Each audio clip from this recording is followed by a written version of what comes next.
Welcome to episode 9 of the Sports Law Podcast, coming from Blackstone Chambers with me, Nick DeMarco Casey. Today we shall be discussing the important and topical subject of disciplinary proceedings in sport. What are they? How do they differ from other legal proceedings? What top tips do our guests have for those preparing for a sports disciplinary proceeding? Of course, I should be asking all my guests how they ended up doing such interesting sports work. And finally, we shall be discussing what important developments we expect to see in this area in the future. So, I'm delighted today to be joined by 4 great guests. Catherine Beloff is the Director of Legal, Governance and Business Partners at the British Horseracing Authority, the BHA, where she's responsible for all aspects of the BHA's legal, counsel and corporate governance, amongst other things. Previously in private practice, Catherine was a member of DLA's Global Sports Media and Entertainment team. And Catherine's also a chair and director of the British Association for Sport and the Law, BASL. Geoff Cunningham is head of legal regulatory at the Football League, or EFL. Like my other guests, Geoff's a good friend, and he might be described as a poacher turned gatekeeper, because before his important role at the EFL, Geoff was in private practice acting on many big sports disciplinary cases, often against the regulator. And so it's great to have him here and give his experience of both sides of the fence. Alistair McHenry is head of sport at Tier Law, where he acts for governing bodies, clubs, players and athletes across regulatory, contractual, financial, disciplinary and selection issues. He's also a sports resolutions arbitrator, and he sits on various disciplinary panels that I'm sure he's going to tell us about. Like Catherine and I, he's a director of BASL. James Segan Casey is one of my excellent colleagues at Blackstone Chambers. Earlier this year, he was named as one of the Hot 100 lawyers in the UK by The Lawyer magazine, and he's recognised by the Directory as a leading advocate in as many as 9 different practice areas, too many for me to read out. But of course, one of them is sport, where he regularly appears in disciplinary hearings, both for and against governing bodies. I've often appeared against James, and even had him appear before me on one occasion, in various sports disciplinaries, so I can reliably say he's one of the very best in the business. Let's start by considering the nature of disciplinary proceedings in sport. Can I start with you, James? How would you describe sports disciplinary proceedings? Do principles of fairness apply to them? And are they really legal proceedings? Can you go to court to challenge them? Well, look, thanks, Nick, first of all, for your very kind words and for inviting me onto the podcast. In terms of defining what disciplinary proceedings might be, I think probably a working definition would be it's any situation in which a governing body, a league or a club seeks to exercise a jurisdiction to penalise any participant in a sport in some way. And that might be a classic governing body like the BHA, it might be a classic league organiser like the Football League. Equally, it could be an organisation that isn't part of a formal pyramid, but which has a disciplinary jurisdiction, something like the European Tour in golf, which has recently heard the cases against the golfers who had signed for LIV. I think it's worth also noting that it's not necessarily or always about things done on the pitch. There are, of course, all the financial regulatory cases that come up in a disciplinary context. Equally, there is conduct prejudicial to the game, which in lots of different sports has embraced quite a wide range of different things, including turning up to drug tests for alleged recreational drug use or not. So it's not just about things that happen on the pitch. In terms of whether the rules of fairness apply, I think plainly yes, either expressly under the rules or impliedly the courts will always read in a term that the athlete has to be dealt with fairly. Are they legal proceedings? Well, in the main, yes. I mean, there are loads of different definitions of what a legal proceeding might be. There are all sorts of statutory definitions, but in the main, a tribunal established by contract between the parties will generally qualify. And especially since the Canaria case, lots of sports bodies have either retained or amended their rules so that either the whole disciplinary process or at least the appeal stage qualifies formally as an arbitration under the Arbitration Act 1996. And for instance, the RFU, the EFL both have rules that say that all stages are arbitral. Other bodies have rules that just say the decision is final, but which is supposed to connote that they're arbitral. Others, by contrast, are expressly not arbitral. So something like the FA has a provision in its disciplinary regulations saying that the process is formally not an arbitration, and that's the same actually in the European Tour rules. And where that comes in is in relation to your last point, Nick, which is, can you go to court to challenge them? The answer is almost always yes, but the grounds may vary. If it's an arbitration, then you're talking about a challenge under the Arbitration Act 1996, and depending on what the rules say, that might be very narrow indeed, because you can exclude review on a point of law under Section 69 of the Arbitration Act. That is often the case in these rules, and that leaves you only with a challenge on grounds of lack of jurisdiction or a serious irregularity. Whereas, if the process was not an arbitration, then you will generally have Bradley and the Jockey Club supervisory review by the High Court, and that involves review on the kind of full panoply of public law grounds. And I would add finally that there ought in every case to be the possibility of competition law scrutiny of whatever decisions have been taken. There's a European case called Eco-Swiss that says that even an arbitration with limited jurisdiction ought to be capable of being looked at for competition law. Well, thanks for that. That was typically comprehensive. Just on that issue about arbitration or not arbitration, I remember asking the FA about this and why they have that provision saying it's not an arbitration. And they gave one answer, which I thought was a quite good one, actually, and hadn't thought of before, which is if it is an arbitration under the Arbitration Act, the presumption is parties can get their costs back.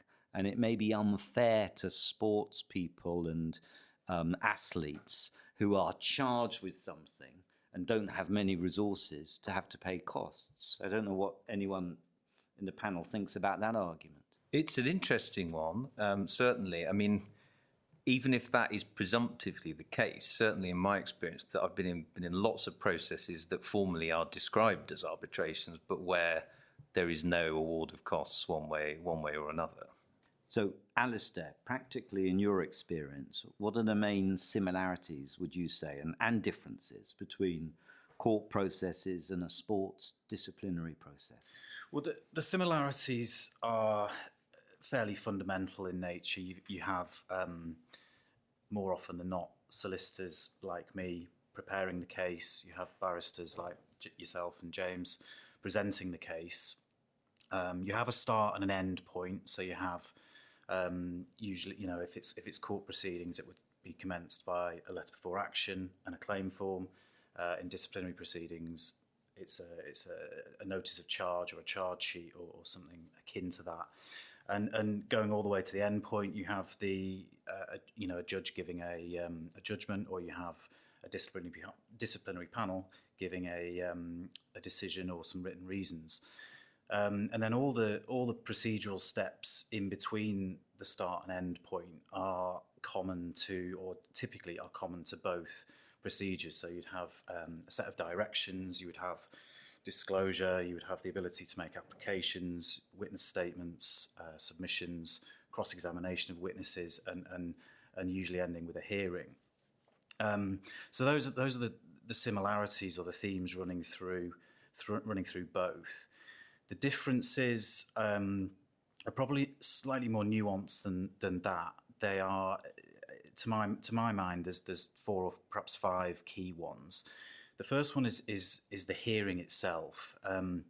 So disciplinary proceedings are in private, which is a complete contrast to court proceedings. In theory, any court proceeding in the county courts or the high courts, you can go and look at the papers or turn up to the hearing and sit in the public gallery. That isn't the case with disciplinary proceedings.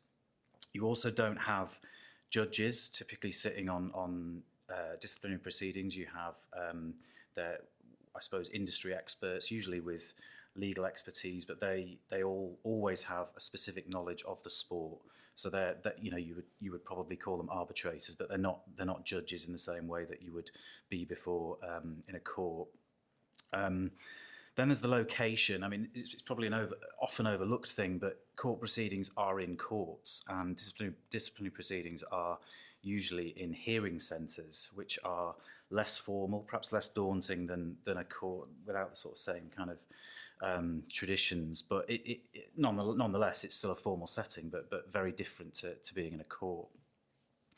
The second main difference is the context of the sport. Now, the context of the sport, for me, pervades everything in a hearing. You have the arbitrators have to work within the rules, the specific set of rules, whichever sport it is, and within those, or allied to those rules, there will be precedents, specific case precedents for those sports. There will be sanctioning guidelines usually, or guidelines to follow for those arbitrators. So again, that makes it a more specific type of proceeding than in the court.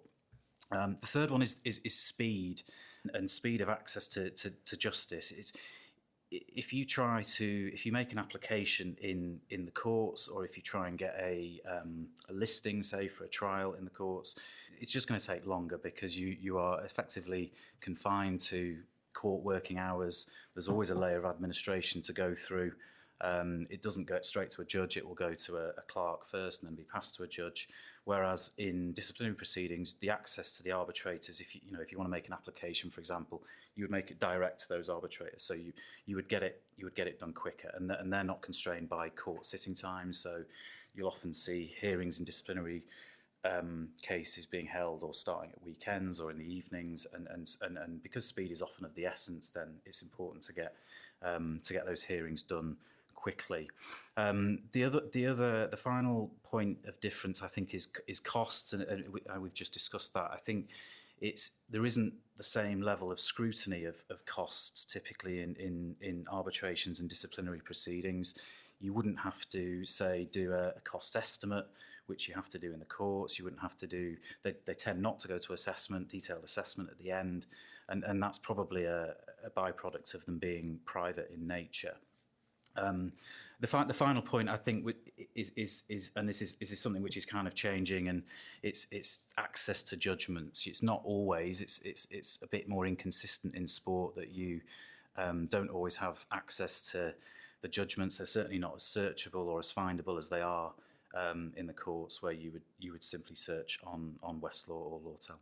Well, on that point, the EFL probably are the exception to that, because we kind of are championing the idea of being a transparent regulator where our decisions are published, and that hasn't been something that's always been the case, but in recent years that is, and all of our agreed decisions or cases that have gone through to an arbitration hearing are searchable, and that now is a very important part of our policy and will continue to be. I mean, the regulation, I think, actually says that those decisions will be published unless otherwise agreed, and I don't yet know an example where it hasn't been published. I think that is important. The EFL and the FA now do that and do searchable databases of decisions, whereas the Premier League are the opposite so far as that's concerned. But picking up on one thing you said, Alistair, and Catherine, you may have a view on this as well. You said that disciplinary proceedings are in private, and I know that is the presumption, and some rules provide for it, but certainly my view is that in many cases where there's a public interest, they ought not to be in private, they ought to be in public, and we recently won that argument in the ECB Azim Rafiq case, and one of the things we looked at in that was the BHA, who in fact do provide for certain hearings to be in public. Is that right, Catherine? Yeah, that's right. So under our rules, the default position is that our hearings will be in public, not literally meaning that a man or woman on the street can turn up, but the media can apply for access. They're given access by Zoom. and now except in pretty limited cases, so safeguarding cases, or if there's a vulnerable witness, you might have part of a hearing in private. But otherwise, they are in public. And actually, it's been that way in racing for quite a long time. I mean, certainly going back to 2009 and possibly even before that, because I found records of the Jockey Club debating it in 1991 after the Aga Khan case. So it's certainly been our default for quite some time. And what's the reason for that? Well, in the context of the Aga Khan case, it appears to have come up in the context of inaccurate media reporting and a desire to get an open, accurate set of facts into the public domain rather than have media speculation and for that to be inaccurate. More recently, it's really just about transparency and wanting to demystify the disciplinary process. Similarly, to make sure that the reporting of it is as accurate as it can be. I think we're going to touch on this subject again later on, but can I ask you also, Catherine, because you've essentially had to design the whole code for BHA judicial proceedings, what do you see as the main objectives and principles that you considered necessary in designing that code? So just by way of very brief overview, the BHA has a 3-tiered disciplinary system that starts with the stewards on the racecourse holding inquiries in between races if the previous race involved a potential breach of the rules of racing. And then decisions of the stewards can be appealed to the independent disciplinary panel, which will hold a de novo hearing. And then separately, matters that don't originate on the racecourse, so for example betting, corruption or anti-doping, can be appealed from the independent disciplinary panel to an appeal board stage. So it has those 3 tiers. In terms of the current framework and how that came to be, we commissioned an independently led review of the whole framework back in 2016. It was led by Christopher Quinlan, KC, a leading expert in the field. And the objectives that we set ourselves going into that review was that the framework and the structure should be practical, legally robust, and perhaps most importantly, generate greater confidence among the sports participants in the way that system worked. That review came up with 24 recommendations. The BHA board accepted them all. We spent 18 months or so after that introducing the new rules and guidelines to implement them. And then since then, we've been essentially sort of fine-tuning the process, in particular to take account of the particular challenges of holding disciplinary processes during the pandemic. And I won't go through everything we changed, but just to kind of draw out some particular threads, the objective of making it practical for participants was something that we tried to embed throughout the structure. So making the process and access to the process and understanding the process as straightforward as possible for participants who are subject to it. We'd received feedback that participants were concerned about inequality of arms. So one thing we introduced was an arrangement with sport resolutions whereby unrepresented participants would have access to the sport resolutions pro bono panel. We also introduced a fast-track process for minor breaches of the rules. So the independent judicial panel chair deals with those on the papers. There's an agreed sanction.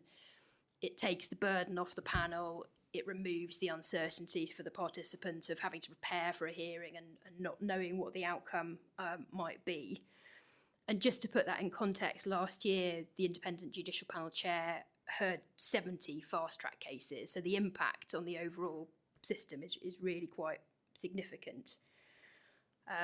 Roughly, how does that compare to non-fast track cases? So 100, 110 in total. Right. So, it really is quite a significant proportion of the overall total. And certainly pre-pandemic, even those what are now fast track cases would have involved a panel and the participants coming into London, being there in person, inevitably at least half a day of time. Like many sports, we moved to virtual hearings during the pandemic. It's not always easy because quite a lot of the cases our panel hears involve watching race footage from multiple angles. Historically, we would have put that up on a big screen. They were now having to do it from home, but it has worked and it's developed really quite significant benefits, particularly if you're a jockey and you don't have to take a day out to go to London, you don't have to miss a day's ride. That's really quite significant. That said, we're now seeing a bit of a swing back towards hearings in person, particularly where you've got a lot of witness evidence. And then just touching on the kind of greater confidence in the process point, one of Christopher Quinlan's recommendations was that we should have this independent judicial panel chair, and that person would be responsible for recruiting all the panel members and then selecting the panel members for individual hearings, and also designing and delivering training to them.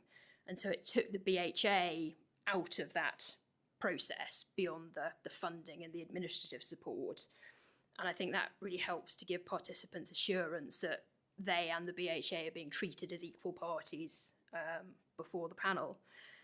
And the final point I was going to mention was the media access that we've already touched on, which again I think is key to that generating greater confidence in the process. It takes a bit of the mystification out of it, and makes sure that media reporting at least is largely accurate. And you're leading the way in that as a sport. Yeah, I mean, it is quite surprising to me that not more disciplinary hearings are held in public, and I wonder whether the success obviously that you've had in the Cricket Discipline Commission case is going to be a catalyst for more disciplinary proceedings to be held in public, and I certainly think that would be a positive step. Great. Geoff, as you already touched upon, the Football League's disciplinary process has developed immensely over the last few years. It's now got a pretty sophisticated structure. Can you explain that structure briefly to our listeners and what the core principles underpinning it are? Yeah, sure. I'll deal with the structure first. So I suppose the structure is split into two. You've got those minor breaches of regulations, such as the time in which you need to submit a team sheet before a fixture. And those sort of breaches of the regulations are dealt with in a list of regulations that are dealt with under a fixed fine. And so there's no need to go from the EFL's point of view to an arbitration to determine them. There's a quick fast-track procedure, which essentially means that the league will give you a fixed fine for those misdemeanours.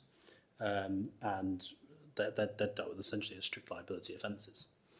And then you've got the more serious breaches or other breaches that aren't on that list.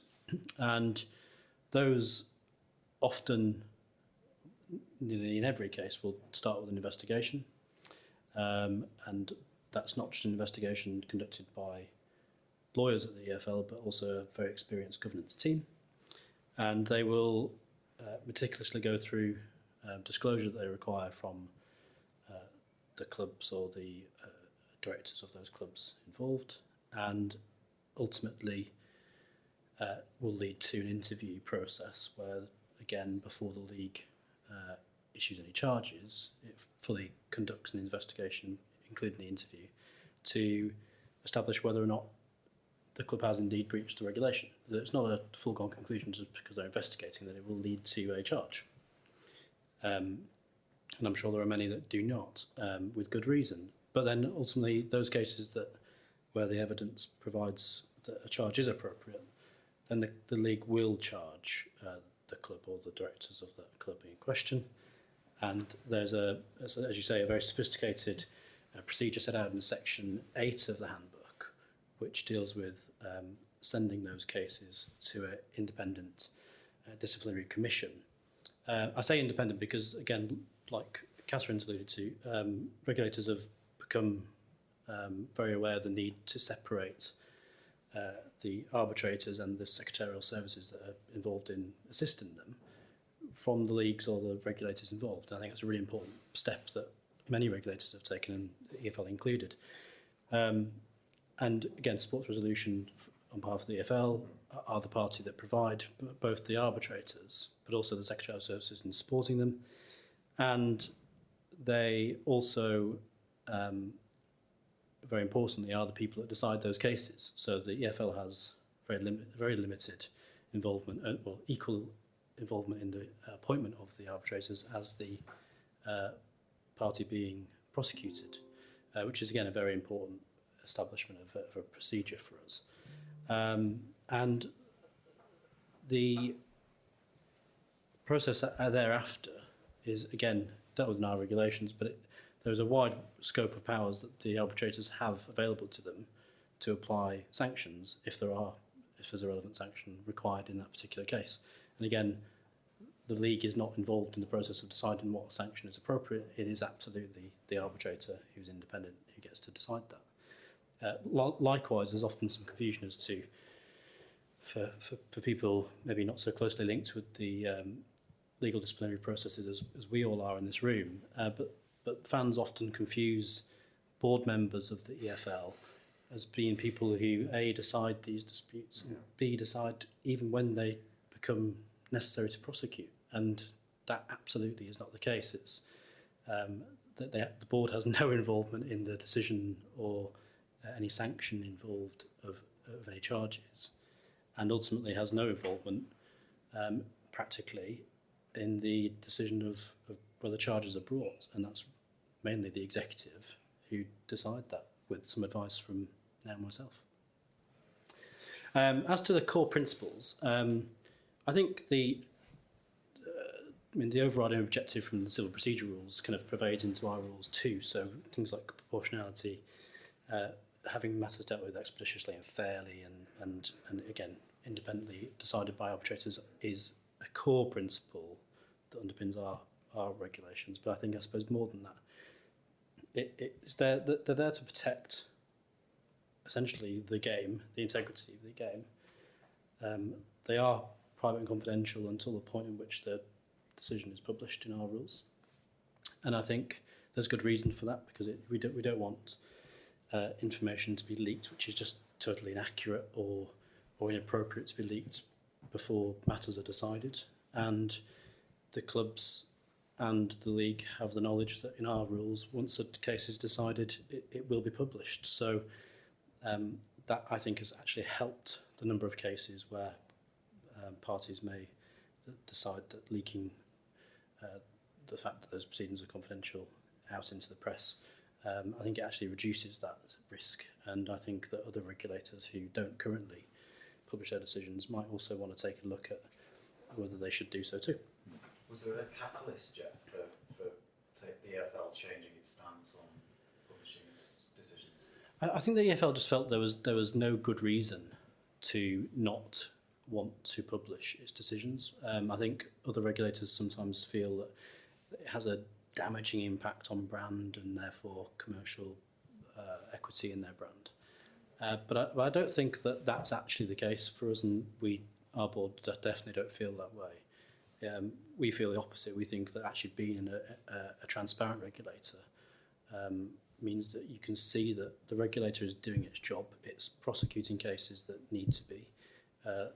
The clubs are being dealt with fairly and, again, transparently, and sanctions are being applied consistently. And I think that, therefore, in our view, promotes trust and confidence in your brand, and therefore the equity that's in it. Well, thanks very much, all four of you, for that. That gives us a really good insight into the sort of legal framework of disciplinary proceedings. I want to get a bit more practical now and deal with what actually goes on, the sort of top tips that you have if you're preparing for a disciplinary proceeding. So, Alistair, you've acted for clubs and individuals before in these panels. You now sit on these panels and see people presenting cases before you. What would you say are the top tips a party should take into account? Well, I think fairly obvious, but and this isn't just out of self-interest, but I would always say to take legal advice from the off, and I would do that as soon as possible. It's far easier to, if cost is the concern, then it's far easier to control legal costs than it is to control strategy from the outset. So that's got to be point one. I think you've got to be realistic as well. Often you'll see individuals or clubs charged, and they just try and defend it in an unrealistic way, or in a way that isn't particularly helpful. I think I would always say to stay within your station, to engage with likely sanctions if sanctions are likely, and to be cooperative. You know, it's difficult in litigation because it's often confrontational. It can often be aggressive, but I don't think it generally works. And I think to be unreasonable, to be uncooperative, does not play well with arbitrators or decision makers, and it you know it just doesn't get you to where you need to be. The other thing I would urge is a kind of and again, it's something that's often lost in the heat of the battle, but a sort of healthy respect for the process, for the opponent, whether it's the governing body charging you. You've got to try and engage with where their position is and what their perspective is, what their perhaps wider interests are, that their ultimate goal is to protect the sport and the integrity of the sport. So to try and understand the position, the opposing position, I think puts you in a better place to put forward your case. Geoff, from the standpoint of the regulator, perhaps also in your previous life from the standpoint of taking on the regulator, what are the key things from the investigation onwards that you think are important for preparing for these types of cases? Yeah, thanks, Nick. I mean, I have been on both sides of the argument, and it is interesting, kind of with the hindsight that I've now got of being at the EFL, to see both those sides. It's. I think Alistair's point is really important. Is that I think it is important for clubs to understand and respect that the regulator's there to do its job. It's just to make sure that the rules are applied fairly, consistently to all clubs. And after the case is finished, there has to be a continued relationship between club and regulator. And so, as in other forms of litigation, where it becomes almost like war, in this setting, I think clubs need to also maybe step back from it for a second and actually understand the long-term view of this. And this is just one case in a long relationship that club's going to have with the regulator. But in terms of the key things from the standpoint of the regulator, I mean, investigations are a crucial part of any charge that's brought, and they're conducted properly with careful consideration, and time is spent and lots of effort in conducting them in that way.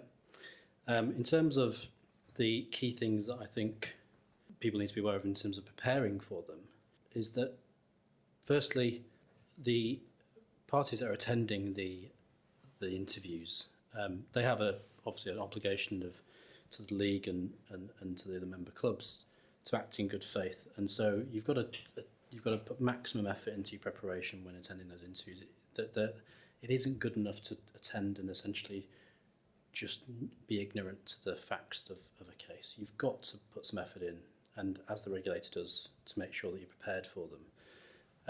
And if you do so, that can often alleviate a need to maybe bring a charge, but secondly, if you conduct an investigation properly, it's always with the hope, in some cases, that you can apply Regulation 86 and get to an agreed decision, so that you don't need to go through the process of an arbitration if it's possible for the parties to come together and agree a way forward. And so I think that's a really interesting development in our regulations, and I think that's, again, something that other regulators may also want to consider. You've had a lot more of those agreed decisions now, haven't you? Exactly, yeah. And again, that they are published too, so it's not as if clubs or fans think that the EFL are reaching inconsistent conclusions to cases just because they go through the agreed decision process. It's actually the opposite. It actually helps set the standard.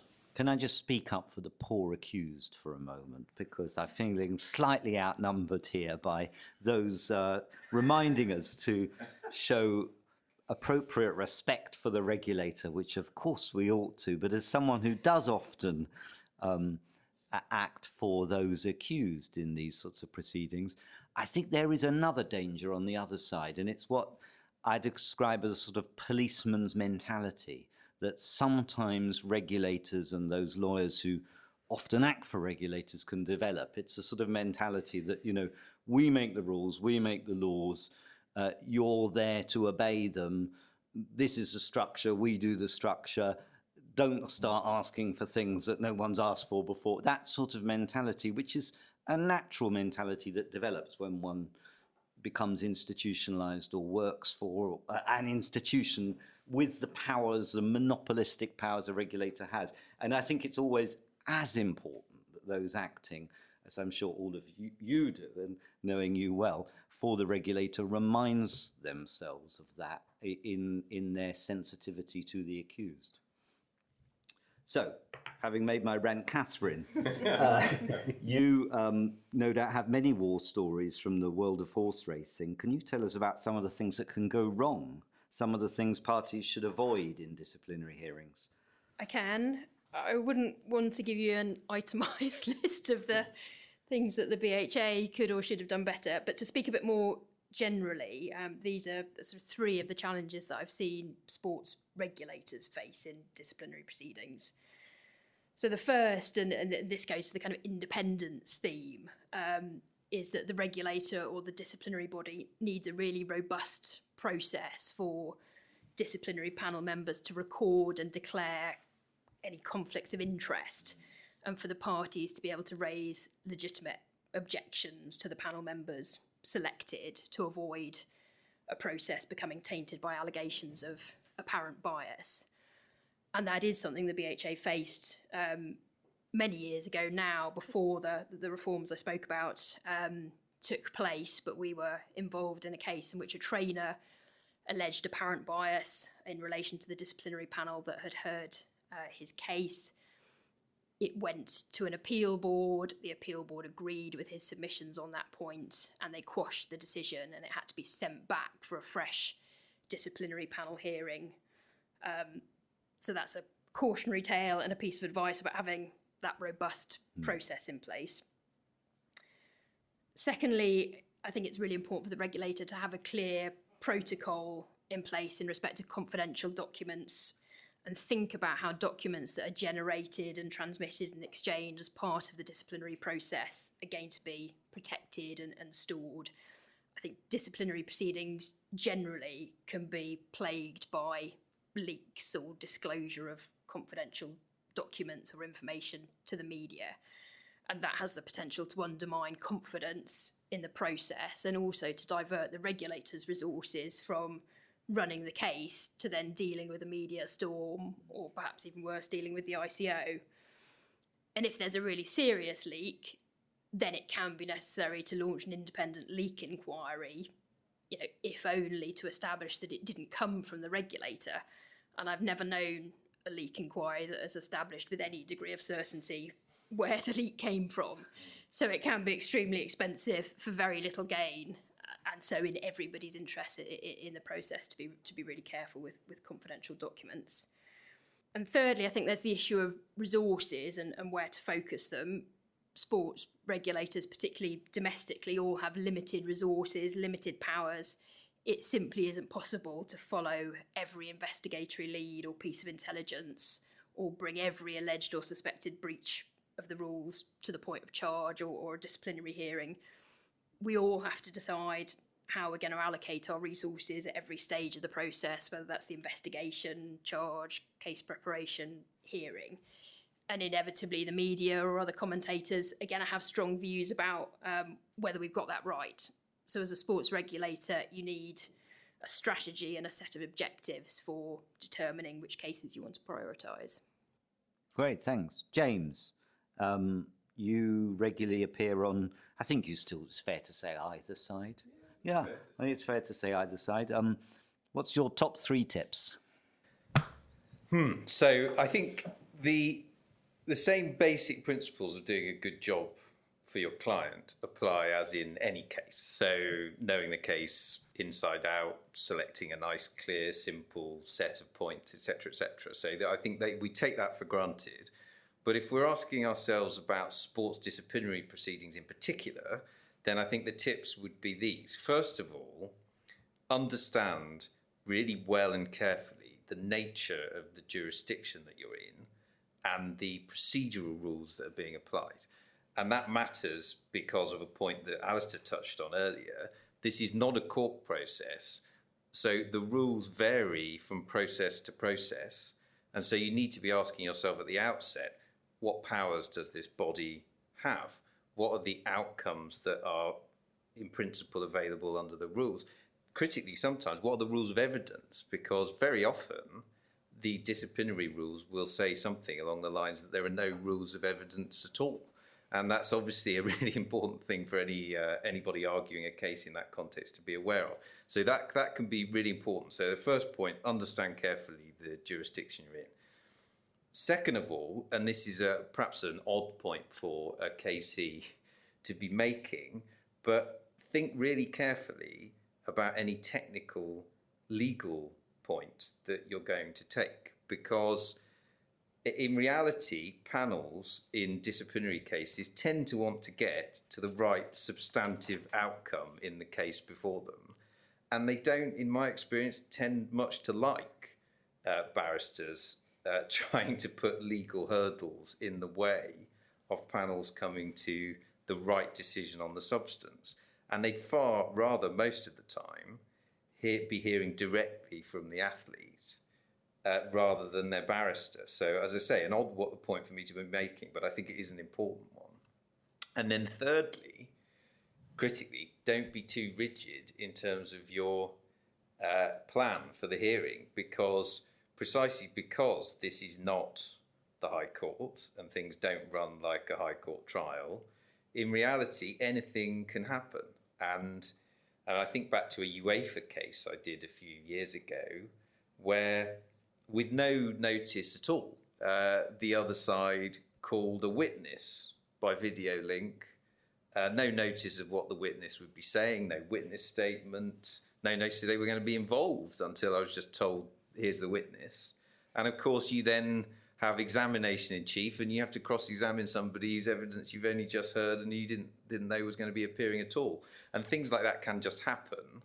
And so whatever plan you've got, it probably won't survive much contact with the enemy.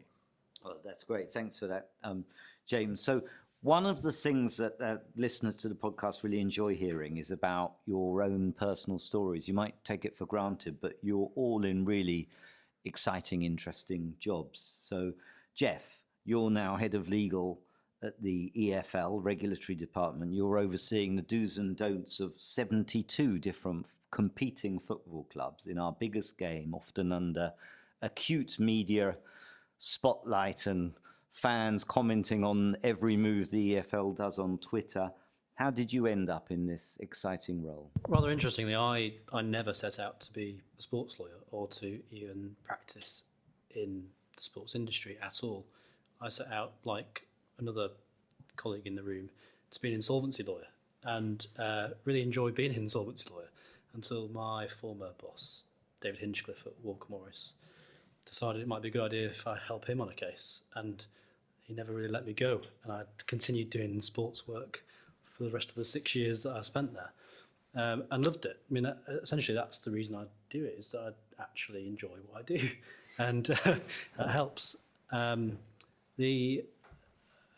there I moved and spread my wings to become the head of legal at UK top 50 firm Freeths, and I set up a successful sports practice there. We had a good team. We were very quickly recognised in the Legal 500 within 18 months of commencing our practice. And we acted from Premier League clubs down to League Two clubs, and like Alistair in the room, I spent my career until joining the EFL acting for clubs, and loved every minute doing so. But then, and when I did, I acted in some public cases that I'm able to speak about. I mean, I acted for example, the administrators of Derby County on the deduction of the 12 points and the appeal of that process. I acted for someone might be close to your heart, Nick, a recent minority purchaser of a stake of QPR. And those were the types of things that in practice I was dealing with quite regularly, as well as the litigation generally in the sport. I acted for other sports as well, so I acted for athletes, boxers like Amir Khan, Josh Warrington, Chris Eubank Jr. So I had a really varied career and I really enjoyed that. But then I got a tap on the shoulder from Nick Craig at the EFL, and I was invited to kindly come and join him and his team and try and move things forward at the EFL in our regulatory team. And I've only been there for 6 weeks so far. It certainly has been interesting. Probably already done 600 cases. Yeah. And it's going to be a really exciting time of my next chapter of my career. Great, thank you, James. Now, I know you do lots of other interesting work as a KC outside of sport, but sport's one of the areas you're known in.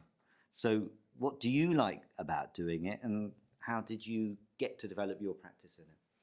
Well, I think one has to start with the fact that I just find the subject matter intrinsically interesting.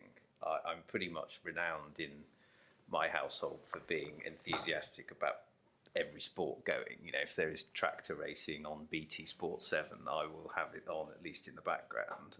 But it is also the legal variety that you get with sports law, because any one case can have contract law or public law or competition law or employment law, all manner of different areas, all of which you need to think about and mould together in order to work your way through the case. And if I think about cases that you and I have been involved in against each other, Nick, I mean, the Derby case, we had a very esoteric point of accountancy practice about amortisation. We had the vexed question of how you value a stadium. And we had some quite complicated points of land law in the Sheffield case. You know, it's that kind of variety that I find interesting. In terms of how I got into the area, well, I mean, it's in a sense, it's the kind of story of this podcast, because I started off doing disciplinary cases for the RFU way back when, about 2007 probably. And that entailed spending lots of evenings. This was before the trend that Catherine's already described of these hearings moving to Zoom hearings. So, you know, I've probably been to pretty much every Holiday Inn in England, and you would be dealing with multiple disciplinary cases in the course of an evening. You know, it would be biting, gouging, nefarious scrummaging techniques, etc., etc. So you start out with that, and then gradually got into the bigger regulatory cases like the Alejandro Forlan case, where I was for the FA and you were for QPR, Nick, on opposite sides of the fence again. And then worked my way into the financial fair play cases, and it kind of went from there. I'm obviously very fortunate to be practicing in these chambers with so many brilliant sports lawyers around me, but it's a sort of classic progression from your smaller cases up to the larger ones. Great. Catherine, you've got a huge responsibility at the BHA, overseeing governance and disciplinary in not only one of the country's biggest, but also often most controversial sports. Things like betting and doping and animal cruelty coming up. How did you get there, and what are the ups and downs of your work compared to private practice where you were previously? I trained at a magic circle firm and I qualified into the litigation team. The firm didn't have a sports practice, but I was lucky enough to work for an insurance litigator who was also a court of arbitration for sport arbitrator, more or less as a hobby on the side of his litigation practice. And he let me review the papers for the cases that he heard, and occasionally go to Lausanne with him and see it playing out. And that really kind of solidified my desire to become a sports lawyer. So I moved from there to Denton Wild Sapt, which at the time had the leading sports practice in London. And then very quickly after that, we all moved together to DLA Piper, and I spent 10 years in the media and sport team there, principally working on IP litigation for sports rights owners, including the Premier League on its very long-running case against suppliers of non-UK decoder cards to UK pubs, and also regulatory and disciplinary cases in athletics and rugby and cricket and football. In terms of moving in-house to the BHA, it was in part a desire to be closer to the action, in part a bit of work-life rebalancing. I had a young family by that point, and drafting witness statements and doing disclosure exercises in the middle of the night was becoming, more of a challenge and less of what I wanted to be doing. I knew very little about horse racing. I'd acted for the Racecourse Association in media rights litigation alongside one of your most eminent Chambers colleagues, Ian Mill Casey. And I'd done some work for the BHA and I'd enjoyed lots of days out at the races, but I had no technical racing expertise. But one of the first pieces of advice I was given by my first boss was that governing bodies, in his words, don't need fans in suits. So it's incredibly important to learn your client's business, but your legal toolkit is more important than your sporting knowledge. And I had that kind of ringing in my ears when I applied for the role at the BHA. In terms of day-to-day, it's very different to private practice. So my experience of being a litigator in private practice was real kind of peaks and troughs. You can spend weeks on end working until the middle of the night when you're in trial or preparing for a trial. And then that finishes and suddenly you have very little to do because the next big thing has yet to come along. In contrast, the BHA is incredibly busy every day. We have fixtures on virtually every day of the year, around 1,450 fixtures a year. There's no shutdown, there's no off season, so you have no time to prepare or reflect. So it's incredibly fast paced. And it's incredibly exciting to work in a sport with elite athletes, horses, and then the betting element, you mentioned it, which is inextricably linked to racing. And I like, working with colleagues who are not all lawyers, with no disrespect to anybody in the room, but to work with alongside vets and medics and, people from, a huge variety of professions is really exciting. Mm. So, Alistair, tell us about your journey, because you now have set up and run a sports law department in your new firm. Just to pick up on something Geoff said, I didn't set out to be an insolvency lawyer. I don't think there's any children. Well, exactly. I don't think there's any children in the world whose ambition it is to, when they grow up, to be an insolvency lawyer. It was mine. But Geoff's right that I qualified as primarily as an insolvency lawyer.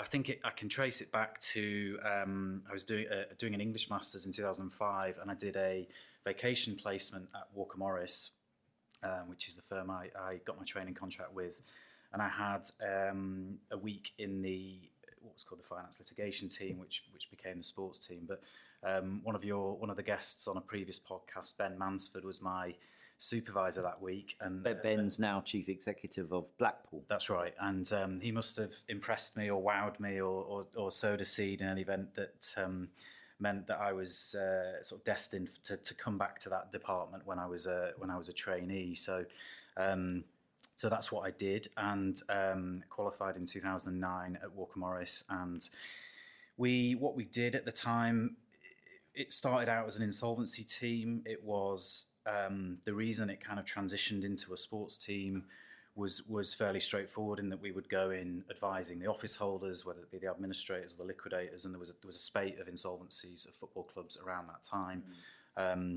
Luton Town was the one that I dealt with in my seat when I was training. But you'd effectively go in advising the office holders and come out advising Newco and the new owners, and so develop and build a commercial sports practice away from the insolvency part. I was immediately drawn to that because I love sport. It's as simple as that. It's a passion. It always has been.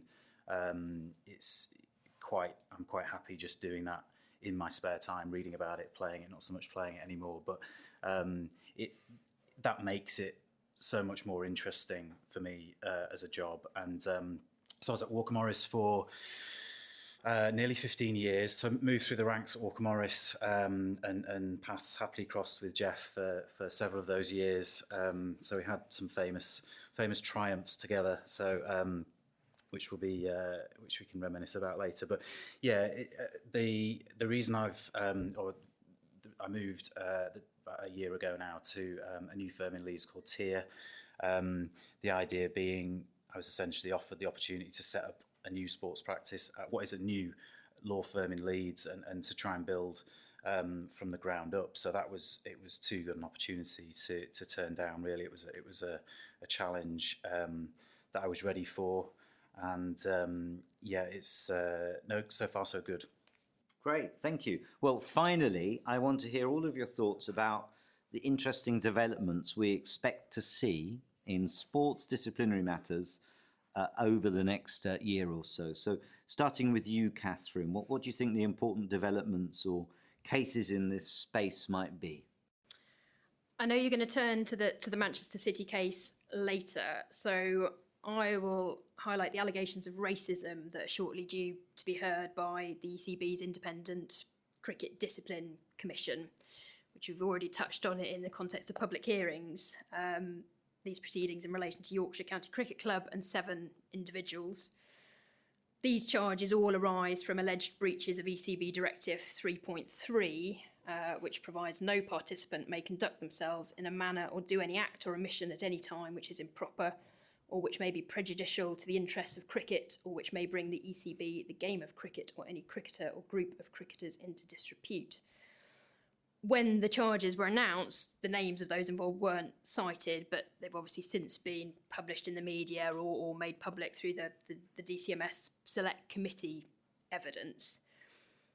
Of the 7 individuals whose cases are to be considered, it appears at the moment as if only one will attend and present a defence, the others either having admitted the charges or amended versions of the charges, or withdrawn from the process, stating that they don't believe that the Independent Cricket Discipline Commission process is fair, and citing fears that they're going to be scapegoated. We've already touched on one of the most controversial aspects of this case, which is that, thanks to your efforts, Nick, it's going to be held in public. And in terms of future developments, I hope that's a trend that is going to continue, if not this year, then soon into the future. Finally, in terms of general trends, I would expect that we'll continue to see a rise in safeguarding cases and cases concerning the conduct of sports participants towards each other. Certainly in racing in the past few years, we've seen a decline in betting corruption cases and a rise in safeguarding and general athlete welfare cases, which look set to continue.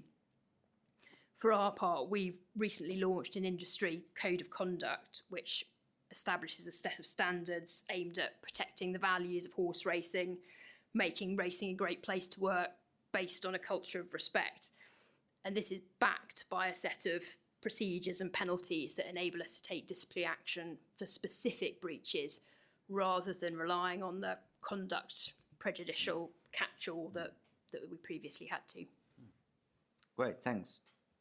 Alistair, I think I can ask you about the Manchester City case that Catherine just mentioned, because like me, you might not directly be involved in it, at least yet. What do you think we might see in that case and learn from that? Well, it's difficult to predict at this very, very early stage. I think it's going to be almost certainly very long and very hard fought and very expensive. I mean, the first thing that kind of jumps out at me at seeing these charges, lots of those charges date back a long time. So I think 2009 is the first charge that they have. I mean, that is, by any analysis, a very, very long time ago, and it just feels like there's the sense of immediacy and relevance to a lot of these charges has gone, and a lot of the impetus for the charges. It feels too late, and there'll be, I'm sure, very good reasons as to why the charges have been issued now. Potentially some of them are political, but it feels to me like some of these charges could have come sooner. I don't know why they couldn't have potentially issued a first batch 2 years ago, say, what we're left with is, you know, a range of offences over a long period of time. But by the time this all gets resolved, it's going to be, you know, potentially a couple more years down the line, and we're going to be left with a damaged product. That's at the heart of this. The Premier League's brand will be damaged by this, and you'll have, you know, at least six Premier League titles, which, you know, will have an asterisk next to them. Not that I don't think Man City will care one jot about that, and probably no one else will, because it'll be just too long ago. Do you think there's a prospect of a points deduction, a relegation, expulsion? I just don't think it matters. You know, it maybe they'll get relegated. Maybe they'll get 12 points deducted. Maybe they'll have a season in the Championship and come straight back up. Juventus had that. I can't remember when that was, 8 or 9 years ago. A year in Serie B and came straight back up and won the league. It's too late. The horses. Rangers in Scotland as well. Yeah. I mean, Saracens and rugby. Yeah. The horse hasn't just bolted, but it's died of old age by the time this is going to get resolved. It's that's from an aggrieved Liverpool fan who's been denied 3 titles potentially. So point that to one side, Alice, and your love for Liverpool. But I mean, I suppose a question for you on this is I mean, do you think there's an arbitration panel will decide these 100 charges, which is an enormous number? I agree with you that there are going to be some real points raised from both parties as to the reasons as to the delay to some of those charges, but the arbitrator has the opportunity now, with knowledge of this case, to strip and probably compartmentalise those charges that are capable of being dealt with quickly and those that maybe aren't. And a way to deal with that potentially could be to direct that certain charges are dealt with separately or quickly, so that it doesn't become irrelevant to either the brand or to the game. Because I think at the heart of this, it's about protecting the integrity of the game, isn't it? And creating a level playing field for all clubs in that league. And I think that might be a really good way of maybe dealing with that issue that you've eloquently raised.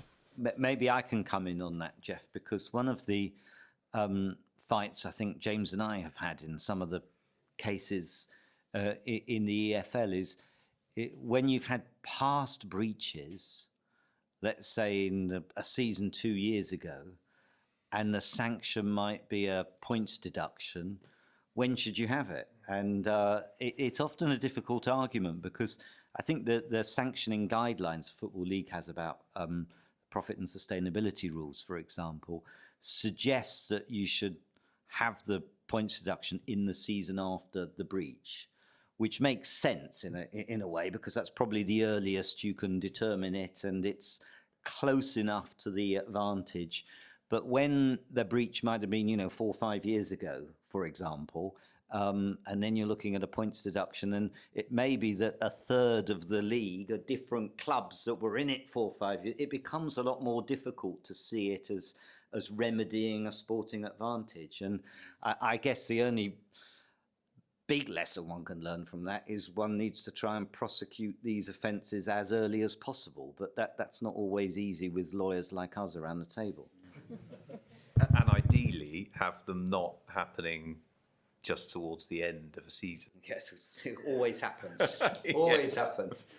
And even when you could have retrospective points deductions are not arose in some of these. I mean, the damage done to the brand is that you often hear club executives say that the chief commodity, the best commodity of the Premier League is the kind of unpredictability, the ability of one team to beat another team on any given day, and that is a brilliant thing. But what these charges potentially, if proven, will show, it completely erodes that, because it wasn't a level playing field at all. So, but it's damage done historically, which I don't think a sanction to next season's Man City team, if that's what it is, or in 3 seasons' time, it doesn't do the job. Well, of course, the answer might be someone else regulating, which I'll come on to in a moment. But Geoff, you, I'm sure, aren't able to talk about current ongoing EFL proceedings, but in terms of the types of cases you think will be coming up in the Football League, the types of disputes What do you identify as the trends? Yeah, well, away from the EFL for a second, I think everyone around the room will probably know that FIFA introduced some new regulations relating to agents, and those regulations will need to quickly be dealt with by clubs and agents. They'll need to comply with those regulations, and inevitably there's going to be challenges to those regulations. And people around this room, I imagine, may well be involved in that at some point in time, and I think that's going to be a really interesting development, and FIFA will need to be equally equipped to deal with those quickly and to get to the bottom of those issues, and probably amend their rules going forward, as every regulator will no doubt do. Other than that, I mean, I think in football there's always going to be trends of types of cases. There's always going to be an owners and directors test process in some way or another. And there's going to be people that comply with that and people that do not. And therefore there is inevitably likely to be litigation around those cases where people are determined not to meet the test, and whatever that test is going forward. And so that clearly is going to be an interesting development. I know that you'll touch on that later, Nick.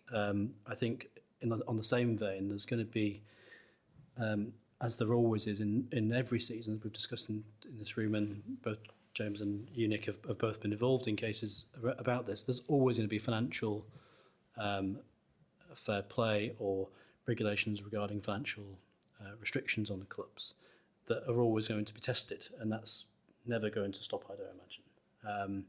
The rules are there from whatever league, whether it be Premier League or the EFL, for good reason, but clubs continuously like to push those boundaries, and that's probably never going to stop. And so I would think that, as you probably all are aware, in the EFL, the CFRU, so that's the Club Financial Reporting Unit, which was newly created.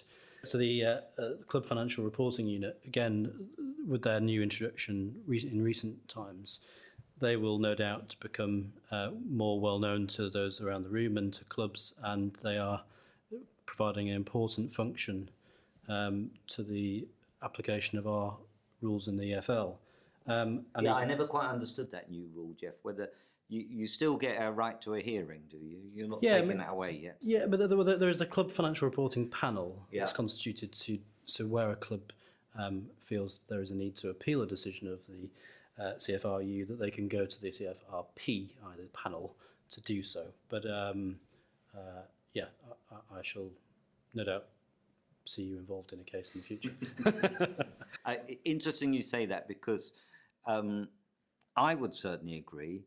You know, when James and I were going around holiday inns in Coventry, I don't think either of us would have expected back then, James, that the biggest cases that seem to appear in football now are either about financial regulation or they're about the regulation of the owners and directors and takeovers. Those seem to be the big cases.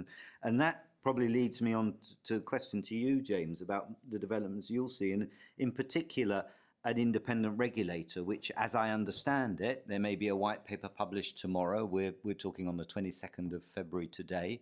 The government will be proposing the regulator deals with effectively those two things more than anything else, maybe just exclusively financial regulation and owners and directors tests. So, James, what do you think will be important in relation to that? And I'd also be very interested to hear your views about the things that Catherine and others have discussed earlier. The tendency, if you think there is one, towards greater transparency, including public hearings of some disciplinary hearings.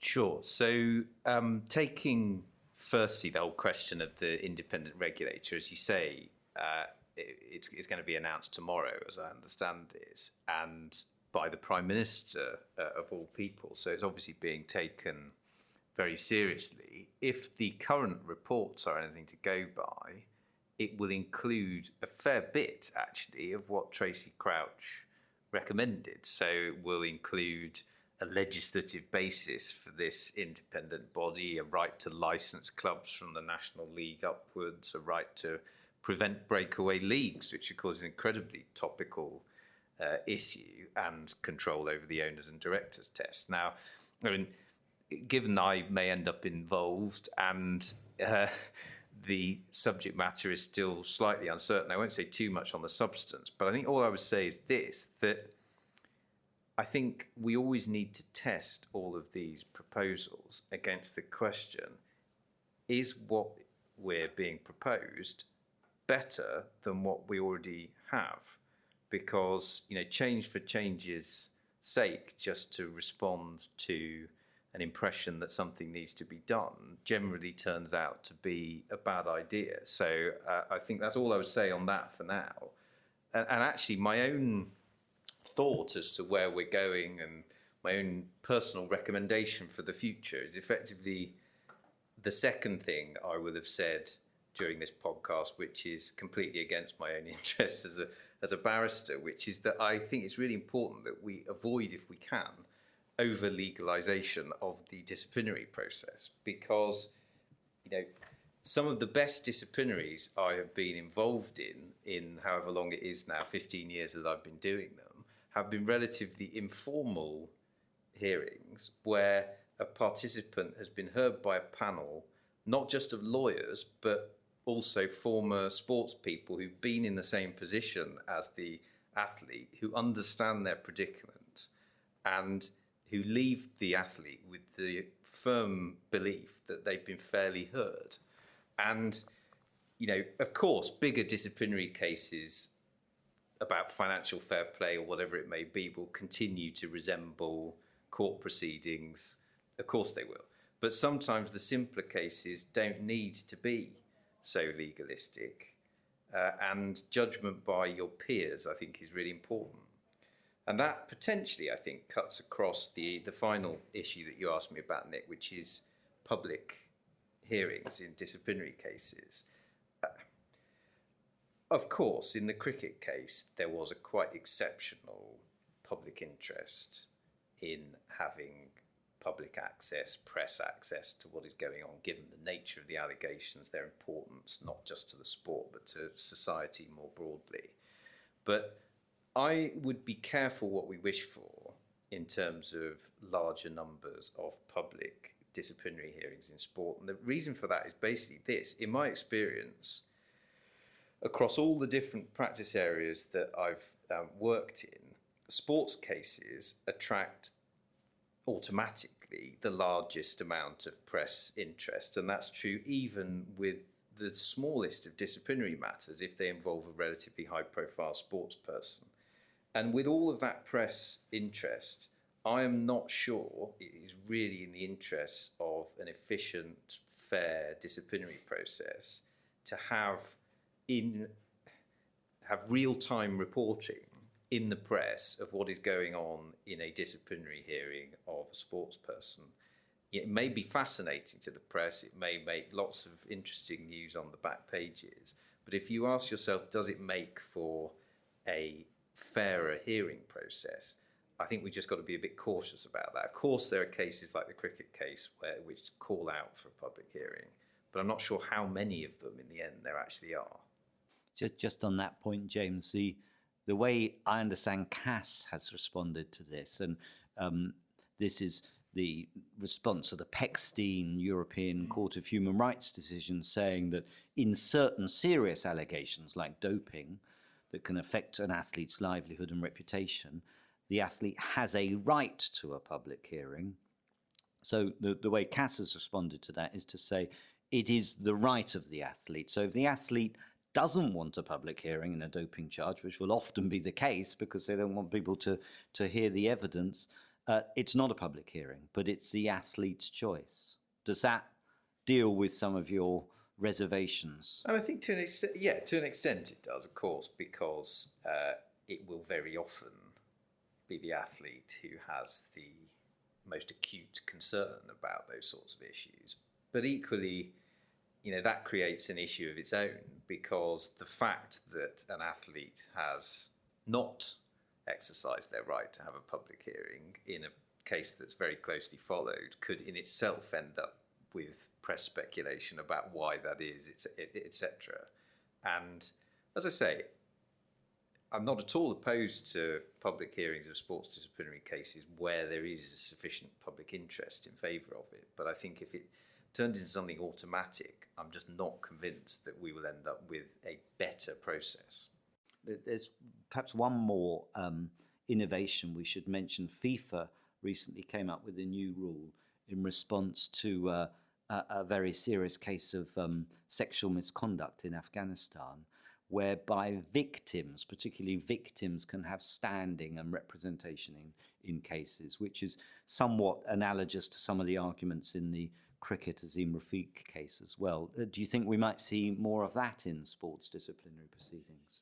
There may well be some room for that. I think there has also been some precedent of that. I mean, there are in the Derby County administration, I think it's been well publicised that certain clubs were very interested in certain outcomes in that administration, and certainly registered their interest in certain proceedings with the aim of applying pressure for an overall outcome, which was effective.